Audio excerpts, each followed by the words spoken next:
akan cinemu achi akan argifam inna itayna wadda kandi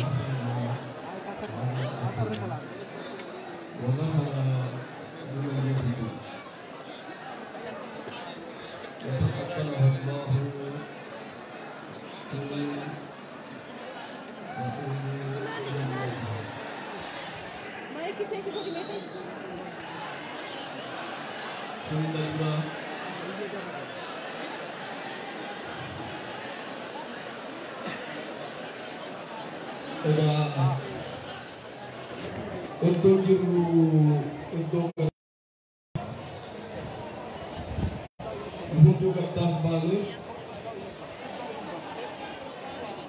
gammachuun afiinis namni gaddaa akka gadda keessummeessa kan jedhu uffata dhaabee dhaabuu danda'a wabii mirga Oromoo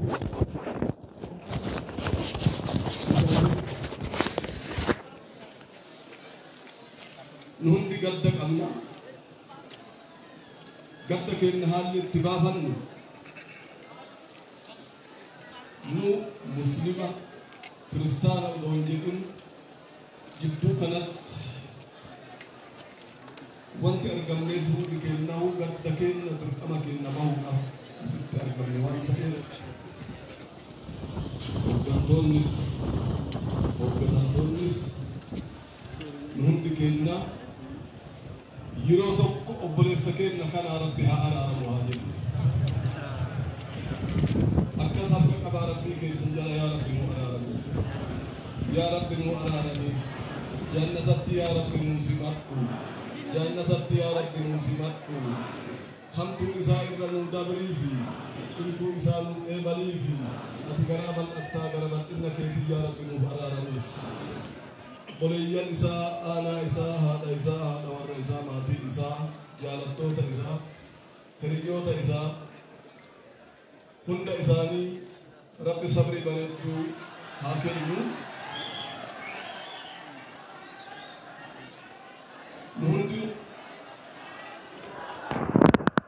Hundinuu bakka kana waan qabnu obboleeyyan kiyya. Iddoo boruun hundi keenya itti deemaa jirru kana keessatti obboleessa keenya sifa gaarii kana yoo geessine warri isa sifatu immoo ka akka jennee duratti yaaduun dirqama keenya waan ta'eef dhagaa ilma Oromoo kabajamaa Absaa Nuufoo Muhammad Goobanaa yoo dhabnillee hiriyoota isaa kumaatamaan kan lakkaawamu qabdi Oromiyaan qabdi Itoophiyaa.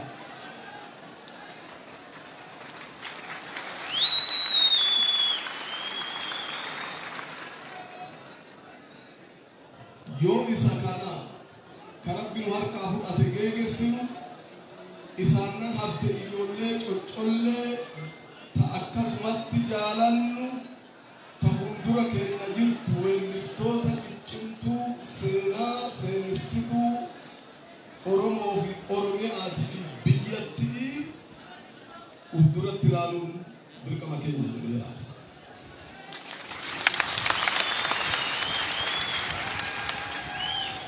Maaliif jennaan Oromoon maayimaaqa tokko qabdi.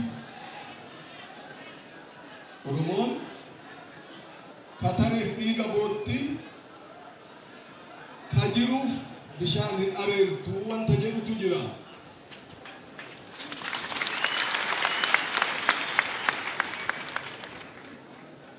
Isa dabreef wayita boonnu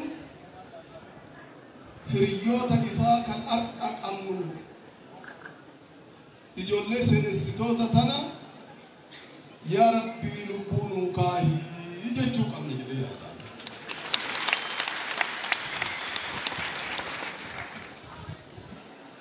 Eegan kana jedhee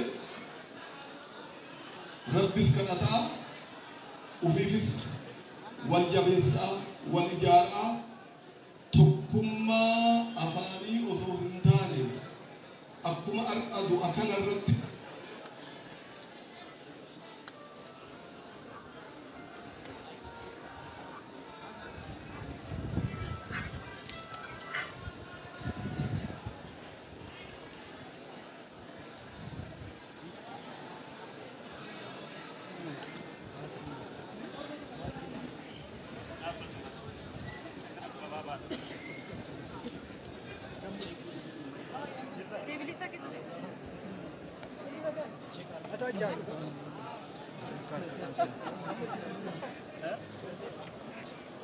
harkat dadhabee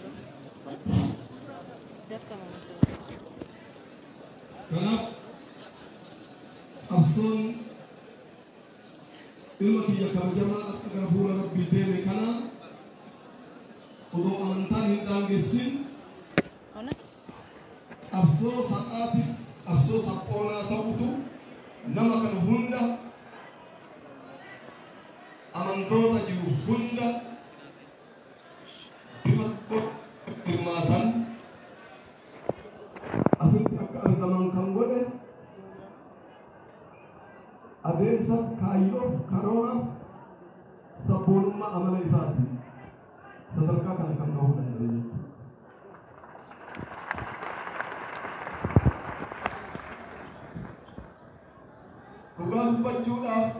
dhugaa dubbachuudhaaf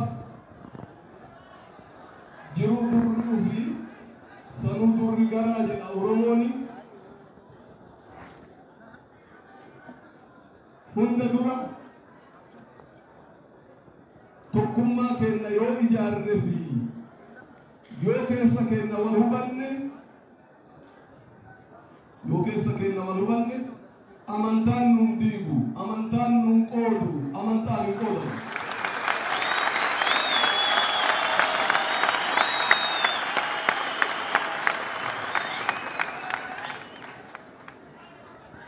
Saba guddaa kana bifa adda addaatiin karaa adda addaatiin nutti dhufanii nu foon tokko amantaan garagara ta'uu danda'a. Fo'ummaan keenya addaan bahuu hin danda'u.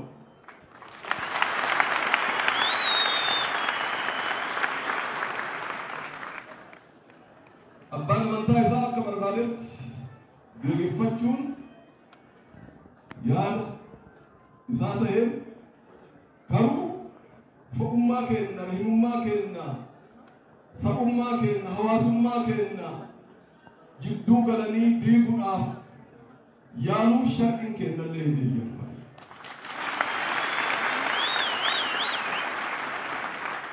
Kanaaf nuti akka Oromootitti tokko jechuu qofa dhiifneetu akki Oromootti tokko taanee achi booda akka biyyattiititti tokko taanee biyya keenya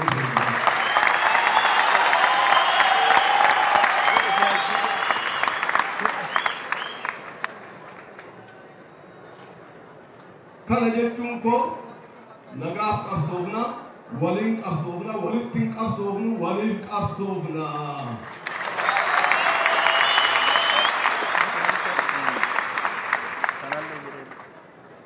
Qaama jidduu keenya seenee nu diiguudhaaf deemu humna tokkoon afaan tokkoon Rabbi si haa qajeelchu jennee kadhannaa.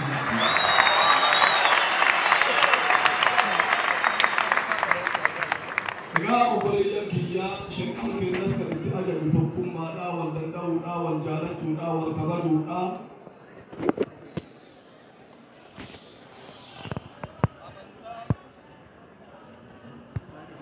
Amantaan hundinuu itti yaamu isuma kana wanta ta'eef kanaaf ani baay'ee yeroo fudhatuun barbaadu yeroo koo gabaabsuudhaaf jecha akkuma isiniin jedhe tokkummaa afaanii osoo hin taane mee bakka jirtanitti hundi keessan wal qabadhaa bakka jirtanitti harka wal qabadhaa bakka jirtanitti harka wal qabadhaa.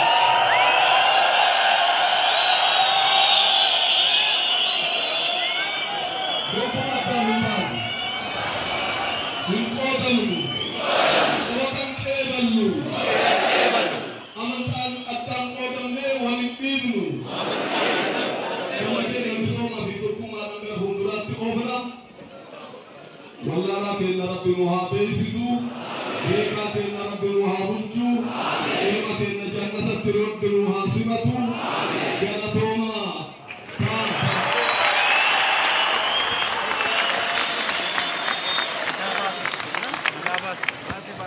جزاكينا شيخ كينيا شيخ حاجي إبراهيم تفا أرام الغمان بوتمان عمتي براس نجرا بوتمان كنت برجرا جزاكينا جزيرا كان تانسودان Ratu Umri Nusane Resu Syekh Kenya Nubula Nuturada Kantang Sudan Sagantan Kenya Serni Arad Desa Jerukun Serna Gota Kenya Ayu Kenya Arute Kenya Yero Dukada Afodo Kumadi Umada Kenya Tokon Kenya Kanaf Kabaja Ulfina Buddha Kanudan Bujis Murmanya Bujis Magala Dama Hawas ni Kenya Batlan Umano Mobi Kesa Biara Jerukinu Serna Kana Ilala Tisjira Gadisa Kanafis Arada Rahudia Stargam Tadi Tadi Karena Tasuk Gabamati Sena Jirenya Artis Gota Aro Kenya Nuhu Govana Arantara Asit Gagesa Irawante Sena Jirenya Sani Dr. Kawajada Muhammad Open Yero Jengkitis Hojin Turan Wahuda dengan Sena Sani Kara Berkutu Buddha Kitab Buddha Berawan dan Daud Ayatan Nanu Biru Anti Tinggal Tadi Kejir Tadi Osana Karuka Kestan Dr. Kawajada Muhammad Open Rawat Jitabe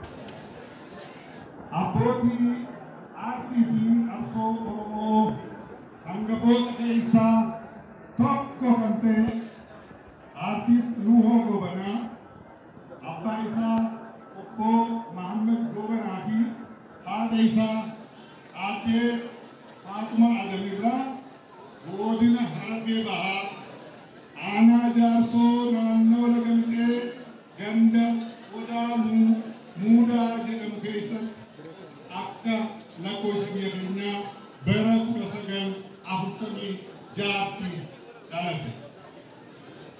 Akuma Jonne Badia Gambara Sanit Badia Pidalate Aras Arkabu Kesusa Jolu Masar Regale Ada Umatara Echa Rako Bimita Sariga Bolsan Masurmati Rawacha Frejan Arkabu Kesu Hiregari Isafu Jolu Masati Mati Sati Wajin Magala Direna Magala Yerosan Warraksi Arti Oromo Ittinalate Sochim Balanis Tigake Fama Rege Sajrachu Dandaunsa Erkamo Gutta Umri Sabutu Absaveti Hetu Kan Isa Kupese Ture Nuoga Wana Joluma Raigale Nama Dandeti Fedi Arti Buddha Abu Nama Kenna Kalaka Musika Walalesu Yedalesu Fi Wali Suti Umamamba